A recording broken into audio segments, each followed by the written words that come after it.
हरे कृष्णा, राधे राधे। प्रिय श्रोताओं, आज हम सुनेंगे माघ मास का 13वां अध्याय और तुलसी जी और नित्यनेम की कथा। तो चलिए सुनते हैं 13वां अध्याय। विकुंडल बोला, हे सौम्य, आपके वचन को सुनकर मेरा चित्त बहुत प्रसन्न हुआ। साधु जनों के वचन पाप को नष्ट करने वाले होते हैं और अमृत मंडल चंद्रमा को भी ठंडा कर देते हैं। हे देवदूत, अब कृपा करके मुझे बताइए कि मेरे भाई का नरक से किस प्रकार उद्धार हो सकता है, ताकि मैं उसका वैसा ही उपाय कर सकूं।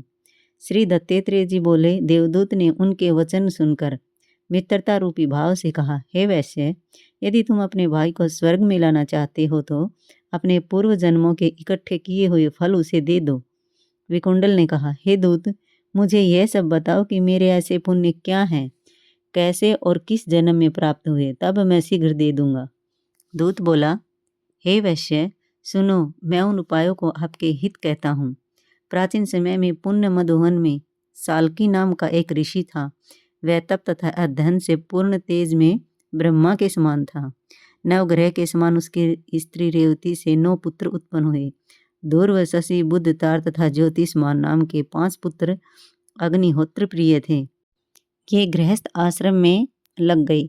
निर्मोह, जितमाय, ध्यान निष्ठ और गुणातीत यह 4 पुत्र संन्यास लेकर बिना विवाह करे जंगल में रहने लगे।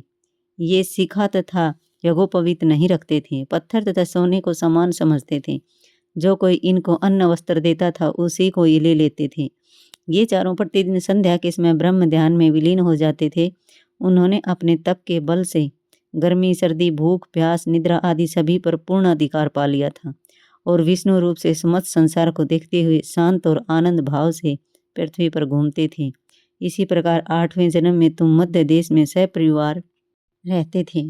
तब वे दोपहर के समय भूखे प्यासे तुम्हारे घर में आए और जब तुमने उनको अपने घर के आंगन में देखा तो हर्ष सहित देवता के समान दंडवत प्रणाम करके उनके चरणों को स्पर्श कर धोया और मस्तक पर लगाया तथा हाथ जोड़कर मधुर वाणी से तुमने उन लोगों का अभिवादन किया और कहा कि आज मुझ पर विष्णु भगवान प्रसन्न हुए हैं। मैं आज धन्य हूँ, मेरा घर सब परिवार धन्य है, जो कि मैंने तीनों लोगों को कष्ट हरने वाले आपके चरणों का दर्शन किया। आपका दर्शन भगवान हरि के दर्शन के समान धन्य है। सन्यासी के चरणों का जल पहले 7 जन्मों के किए हुए पापों को नष्ट करता है।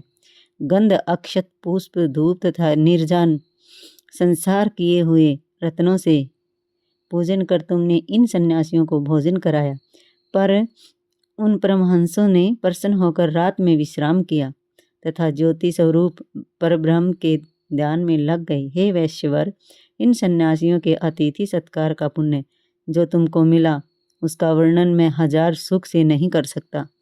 आप भूतों में प्राणी, प्राणियों में सद्बुद्धि वाले हैं, मतिमानों में मानव और मानवों में उत्तम ब्राह्मण हैं और ब्राह्मणों में विद्वान, विद्वानों में पुण्य करने वाले और पुण्य करने वालों में ब्रह्मवादी हैं।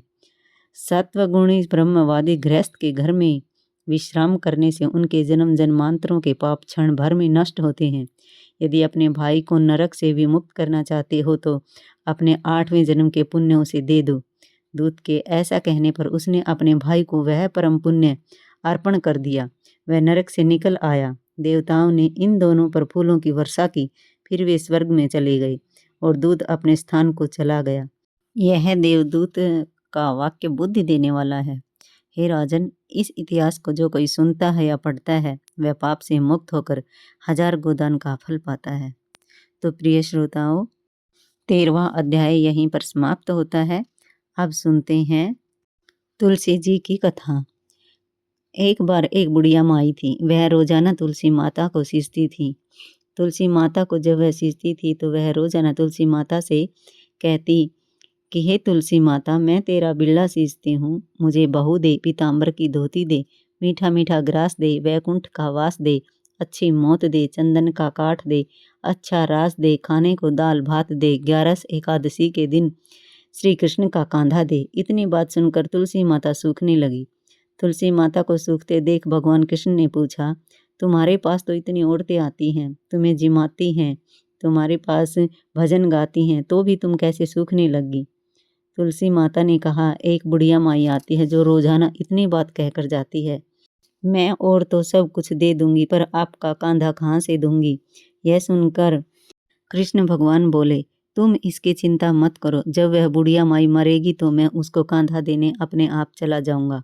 थोड़े दिन बाद बुढ़िया माई मर गई। सब उसको उठाने लगे पर वह इतनी भारी हो गई कि किसी से नहीं उठ पाई। सब कहने लगे, पाप की माला फेरती थी जिससे इतनी भारी हो गई। भगवान कृष्ण बूढ़े ब्राह्मण का रूप धारण करके आए। सबसे पूछने लगे, इतनी भीड़ क्यों हो रही है यहाँ। सब बोले, एक बुढ़िया मर गई, पापिन थी, इसलिए किसी से नहीं उठती।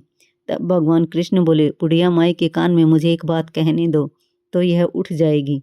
सबने कहा, तुम भी मन की निकाल लो।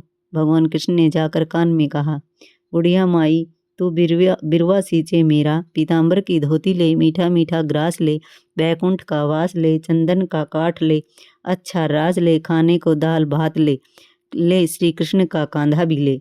इतना सुनते ही बुढ़िया माई हल्की हो गई। भगवान कृष्ण उसे अपने कांधे पर ले गए और उसकी मुक्ति हो गई। हे तुलसी माता, जैसी मुक्ति उसकी करी ऐसे ही हमारी करना, जैसे उसको कंधा दिया वैसे ही सबको देना। नित्यनेम की कथा। एक माँ बेटी थी, वह रोजाना नित्यनेम की कहानी कहा करती थी। उसकी बेटी ने कहा, माँ मैं नित्यनेम की कहानी कहूँगी। माँ ने कहा, बेटी तेरी कहानी ससुराल में कौन सुनेगा। उसने जिद की और नित्यनेम की कहानी कहने लगी। उसकी शादी हुई, ससुराल गई तो वह सबसे कहती कि मेरी कहानी सुन लो। सभी कुछ न कुछ बहाना बनाकर टाल देते। कोई कहानी नहीं सुनता तो वह भूखी रहती। एक दिन पड़ोसन बोली, मैं तेरी कहानी सुनूंगी। पड़ोसन आती, कहानी सुनती तो बहू खाना खा लेती। एक दिन ननंद ने अपनी माँ से कहा, माँ, भाभी पड़ोसन के कहने पर तो खाना खा लेती है और हम कहते हैं तो नहीं खाती।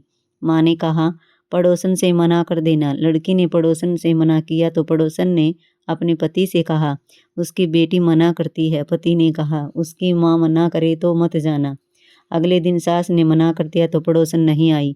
बहू की कहानी कोई नहीं सुनता तो वह भूखी रहती। ससुर सास से पूछता है, बहू कैसी है। तो सास ने कहा, अच्छी है, काम काज तो कर लेती है मगर कुछ खाती नहीं है। ससुर ने कहा, बड़े घर की बेटी है, काम करने से थक जाती होगी, इससे काम मत कराया करो। लेकिन वह फिर भी नहीं खाती थी। धर्मराज का आसन डोल उठा कि इस नगरी में ऐसा कौन है जो भोजन नहीं करता, उसे बुलाओ। स्वर्ग से विमान आया तो सास बोली, मैं चलूं। तो बहू ने कहा, तुम्हें तो काम बहुत है, मेरी कहानी सुनने का समय नहीं था। जेठानी ने कहा तो कहने लगी, तुम्हें तो पति का खाना बनाना है। ननद ने कहा तो कहने लगी, तुम्हें गुड्डे गुड़ियाँ खेलने से ही फुर्सत नहीं थी। पड़ोसन बोली, मैं चलूं। तो बोली, हाँ चलो, तुमने ही मेरी नित्यनेम की कहानी सुनी। वह अपने पति के पास गई। पति बोला, तू तो बड़ी भाग्यवान है जो जीते जी जा रही है, मरकर तो सभी जाते हैं। इसी तरह से पास पड़ोस का सुख दुख सुनते सुनाते मिलजुल कर हमें रहना चाहिए। तो प्रिय श्रोताओं, वीडियो अच्छी लगे तो लाइक करें, शेयर करें और कमेंट में राधे राधे ज़रूर लिखें। तो मिलते हैं अगली वीडियो में। तब तक के लिए हरे कृष्णा, राधे राधे।